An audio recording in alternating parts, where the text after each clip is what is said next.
이것을 갖고 있었기에 너무너무 행복하고 감사할 줄 알았던 바울의 길을 걸어가는 그런 저와 여러분 되시기를 바랍니다. 근데 여러분 사실요, 이 말이 쉬워서 바울의 길이라 하지만요, 진짜 어렵고 어려운 게 대인관계예요. 사실 여러분 돌아보면은 사람 때문에 받은 상처가 얼마나 많습니까? 그래서 오늘 설교를 어설프게 잘못 듣고 야, 사람과의 관계를 잘 맺어야 되겠다 그러면 돌아오는 거 상처밖에 없습니다. 그렇기 때문에 여러분 진짜 그 사람과의 관계, 또 내게는 사람으로 인한 감사가 있는가, 이런 질문을 하신다면 두 가지 사실을 꼭 유념해야 됩니다. 이걸 제가 질문 형식으로 만들어 봤는데요. 첫째로요, 여러분 사람으로 인한 감사가 나오기 위하여 여러분의 대인관계에는 하나님이 개입하고 있는가? 이 질문을 던져야 됩니다. 골로새서 1장 3절에 보니까 우리가 너희를 위하여 기도할 때마다 하나님 곧 우리 주 예수 그리스도의 아버지께 감사하노라. 바울이요, 옛날을 회상하다가 골로새 교회 성도들이 감사해진 건 아니에요. 어느 날 꿈꾸어서 감사가 나온 게 아니고 그들을 위하여 중보 기도할 때, 그들의 영혼을 위하여 기도하니까 그들로 인한 감사가 나오더라는 거예요. 바울은 지금 그 골로새 교회 성도들과 자기 사이에 하나님을 개입시키고 있는 거예요. 이런 모습은 또 다른 감옥에서 쓴 옥중서신 빌립보서에도 똑같이 나오는데, 자, 빌립보서 1장 3절부터 5절 한번 보십시오. 내가 너희를 생각할 때마다 나의 하나님께 감사하며 간구할 때마다 너희 무리를 위하여 기쁨으로 항상 간구함은 너희가 첫날부터 이제까지 복음을 위한 일에 참여하고 있기 때문이라. 여기도 지금 바울이 빌립보 교회 성도들과 자기 사이에 지금 복음을 개입시키는 거야. 하나님을 개입시키는 거예요. 이 원리가 얼마나 중요한가 하면은요, 교회 안에서 사람에게 상처받는 걸로 치자면은 이걸 말로다 못합니다. 가족도 마찬가지예요. 최근에 있었던 일인데요, 우리 새아이 중에 누구라고는 밝히지 않겠습니다. 갈등이 좀 있었어요. 그래서 저도 이제 너무너무 이게 이제 누적이 돼가지고요, 어느 날 아침에 이게 폭발을 한 거예요. 그래서 제가 막 너무 화가 나가지고요, 이제 이 녀석 저녁에 돌아오면은 내가 이제 이번에 날 잡았다. 그래가지고요, 내가 자기한테 받았던 상처, 이런 것들을 이제 막 한번 제가 다 이제 들이퍼부으려고요. 그래서 설교 준비하듯이 하루 종일 준비했습니다. 잊어버릴까봐. 메모도 하고, 사례도 막 적고, 예화도 들고 막 이러면서 하루 종일 내가 이제 이 녀석한테 내 들이퍼부으려고 이제 증거 자료를 탁 모으고 있고, 그리고는 또 그걸 다 외웠습니다. 열받아가지고 야단치는데 원고 보듯이 첫째 이래갖고는 안 되잖아요. 그래서 이게 다 이제 소화를 해가지고 내가 기다렸거든요. 들어오더라고요. 집에 들어오자마자 너 이리 와봐라. 여기 앉아봐. 그리고는 이제 제가 이제 하루 종일 준비한 내 그 얘한테 받았던 상처를 들이퍼부으려고 호흡을 고르는데, 이 녀석이 0.5초 빠르게 기습 공격을 해버렸어요. 갑자기 끼어들더니 막 자기가 그동안 나한테 받았던 상처에 대해서 아빠 때문에 내가 얼마나 아팠는지 아냐고 막 슈슈슈슈 막 얘기를 하니까 내가 너무 당황스러워서, 그때 내가 심호흡을 안 했어야 되는데 그 0.5초를 놓쳐가지고 막 갑자기 저한테 이놈이 들이퍼붓고 막 사례도 막 들고 막 그래서 준비를 많이 했나봐. 얘도 굉장히 당황스러웠어요. 제가 막 나중에는 막 울면서 막 얼굴이 시뻘개져가지고 막 아빠 때문에 내가 막 상처받았다고 막 들이퍼부어가지고요. 그 내가 껴들 자리가 없는 게, 말도 막 얼마나 빨리 하는지. 그래가지고 거의 한 20-30분을 제가 꾸지람을 듣고 있었거든요. 근데 그날 내 참 놀라운 걸 발견했는데, 그날 저는요, 얘한테 내가 준비한 이야기 한마디도 안 했습니다. 안 해도 되는 거예요. 왜 되는지 아십니까? 내가 얘가 막 들이퍼붓고 나서 내가 딱 한마디 부연했습니다.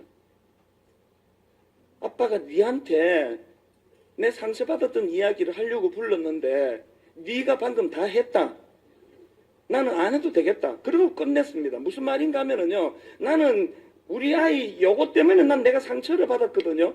이 문제를 내가 거론하려고 했는데 걔도 똑같은 사안으로 나한테 그걸로 상처를 받았더라고요. 그날 제가 진짜 중요한 원리를 깨달았습니다. 대인관계는요, 이게 양날의 금이더라고요. 저 사람에게 이 문제로 내가 상처를 받을 때 저 사람도 이 문제로 내게서 상처를 받는 거예요. 그래서 제가 그날 참 많은 생각을 했습니다. 우리 아들하고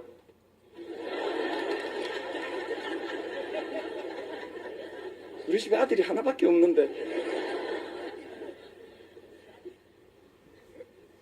그날 제가요 하루 종일 이제 화가 났었고 이건 바로 잡아야 되겠다 그래서 제가 야단칠 준비를 했지만 그 아이 얘기를 다 듣고요 내가 사과했습니다.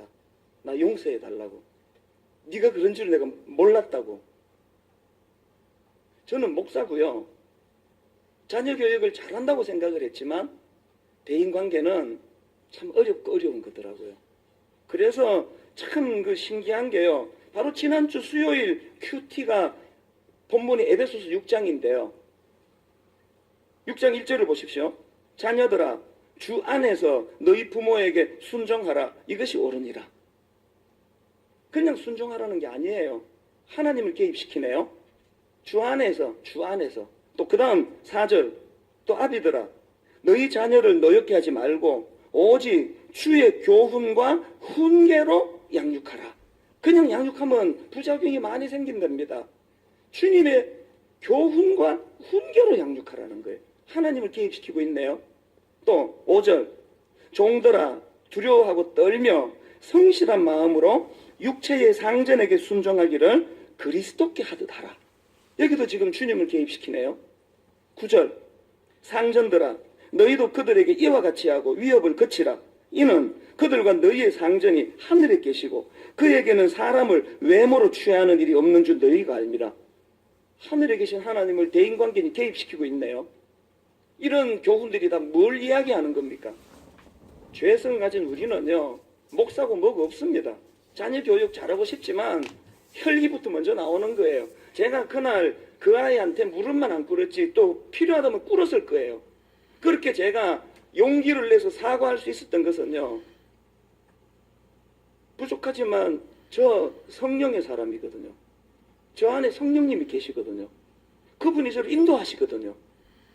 제가 부족하게도 또 아비들아 너희 자녀를 노엽게 하지 말고 오직 주의 교훈과 훈계로 양육하라는 걸 흥분해서 잠깐 잊어버리고 그냥 양육하려고 했더니 그날 성령님이 저에게 주의 훈계로 양육하라는 말씀을 주셨기 때문에 회개가 나오니까 사과할 수 있는 거예요.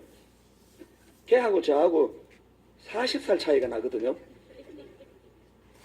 40살 어린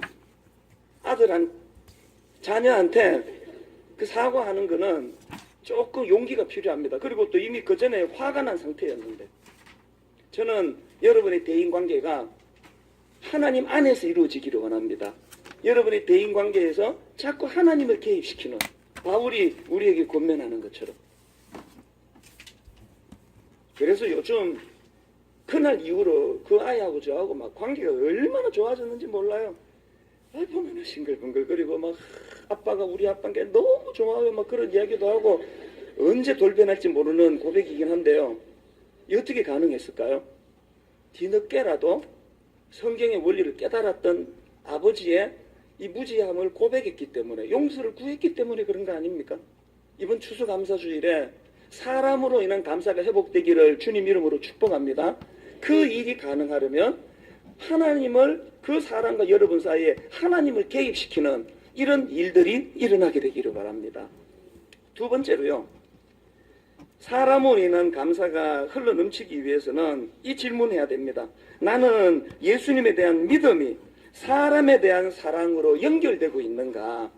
이게 무슨 말씀인가 하면은요. 지금 바울이 골로새 교회 성도들에게 감사하는 게 뭐냐를 보니까 4절을 보십시오. 이는 그리스도 예수 안에 너희의 믿음과 모든 성도에 대한 사랑을 들었으며 지금 골로새 교회 성도들이 귀한 게 뭐냐 하니까 예수 그리스도를 향한 그들의 믿음을 갖춰두지 않고 고이게 만들지 않고 어디로